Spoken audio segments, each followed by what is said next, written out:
बिस्मिल्लाहिर्रहमानिर्रहीम। अस्सलाम वालेकुम viewers, welcome to my channel. Viewers, आज मैं बहुत ही मज़ेदार सी रेसिपी लेकर आई हूँ। आज मैं बनाऊँगी हरे मसाले वाली मूंग मसूर की दाल। उसके लिए मैंने 1.5 पाव मिक्स दाल ले ली है मूंग और मसूर की, और इसको भिगोकर आधे घंटे के लिए रख लिया था मैंने। और यहाँ मैंने 3 लीटर पानी लिया है पतीले में।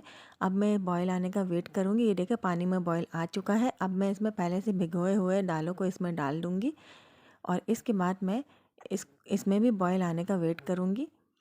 मैंने फ्लेम मीडियम हाई पे किया हुआ है, और अब देखिए इसमें बॉयल आने लगा है। ये देखिए बॉयल आ चुका है। अब इसके ऊपर जो झाग बनता जा रहा है, इसको मैं चमचे से निकाल लूँगी। आपने भी ऐसे ही ये सारा झाग निकाल लेना है। और जब आप बॉयल करने के लिए रखोगे दालों को, तो आपने ढक्कन नहीं लगाना है ऊपर, नहीं तो ये सारा बॉयल होके गिर जाएगा पानी। ये देखिए ये मैंने निकाल ली है सारी झाग इसमें से। अब मैं इसको मीडियम लो फ्लेम पे 15 से 20 मिनट दाल गलने के लिए रख दूँगी। ये देखिए 15 मिनट के बाद दाल की कंडीशन ऐसी है। ये देखिए अब मैं इसमें डालूँगी 1/2 teaspoon turmeric powder, 1.5 teaspoon red chilli powder. अब इसके देखिए रेड चिली पाउडर छोटी छोटी गुठलियाँ फॉर्म में बन जाती है, तो आपने इसको अच्छे से मिक्स करना है। और साथ में ये जो साबुत साबुत दालें नज़र आ रही थी, तो उसको भी साथ साथ में ये देखिए मैं चम्मच से ऐसे इसको गला रही हूँ। बहुत अच्छे से मिक्स करने के बाद इसको हम ये देखिए बहुत अच्छे से हम इसको मिक्स करेंगे। इसके बाद मैं इसमें नमक शामिल करूँगी।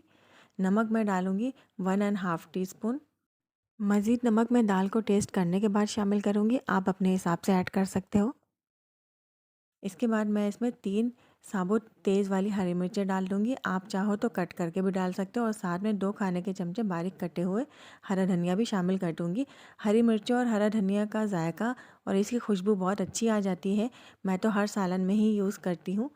बहुत ही अच्छा टेस्ट आ जाता है, खुशबू भी बहुत अच्छी आती है। अब मैं इसको 10 से 15 मिनट पकने के लिए छोड़ दूँगी मीडियम लो फ्लेम पे। साथ में मैं इसकी तड़के की तैयारी करूँगी, जिसमें मैंने 1 मुट्ठी बारीक कटी हुई हरा धनिया और 5 से 6 मोटे वाले लहसुन मैंने ले लिए हैं। लहसुन के जवे 5 से 6, और इनको मैंने छील कर बारीक टुकड़ों में काट ली है लहसुन को। अब मैं इसको पीस दूँगी दोनों को। आपने इसको पीसना है। अब आप ग्राइंडर में पीसे या किसी और चीज़ में। यहाँ मैंने कढ़ाई में 1 कप ऑयल ले लिया है। इस ऑयल को मुझे बहुत ज़्यादा गर्म नहीं करना है, नहीं तो मैं जब इसमें हरा धनिया और लहसुन का पेस्ट शामिल करूँगी तो वो जल जाएगा। यहाँ मैंने 2 चुटकी कलौंजी और 2 चुटकी मैंने ज़ीरा शामिल किया है, और इसको मुझे जलाना नहीं है, और बहुत ही लो फ्लेम पे मुझे ये डालनी है ये चीज़ें। ये देखिए फ्लेम बहुत लो है, और उसमें मैंने ये चीज़ें शामिल कर दी है। ये हरा धनिया और लहसुन का जो पेस्ट मैंने बनाया था वो भी मैंने शामिल कर दिया है।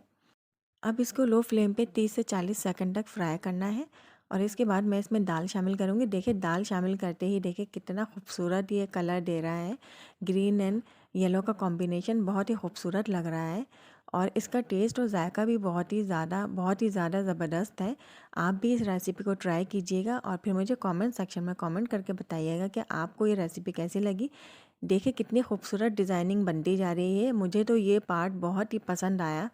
पर्सनली बहुत ही अच्छा लग रहा है मुझे ये पार्ट। ये देखिए हमारी दाल जो है वो तैयार हो गई है। हमने दाल को कम्प्लीटली मिक्स कर दिया था इसमें, और ये देखिए बस 1-2 मिनट के लिए आप इसको तेज़ आंच पे पकाएं और हिलाते जाएं साथ में, ताकि नीचे से लगे ना। और फिर फ्लेम को ऑफ करके हरे धनिया की सजावट करिए। ये रही हमारी हरे मसाले की मूंग मसूर की दाल। वीडियो अच्छी लगे तो लाइक कर दीजिएगा, चैनल को सब्सक्राइब कर दीजिएगा। अल्लाह हाफिज़।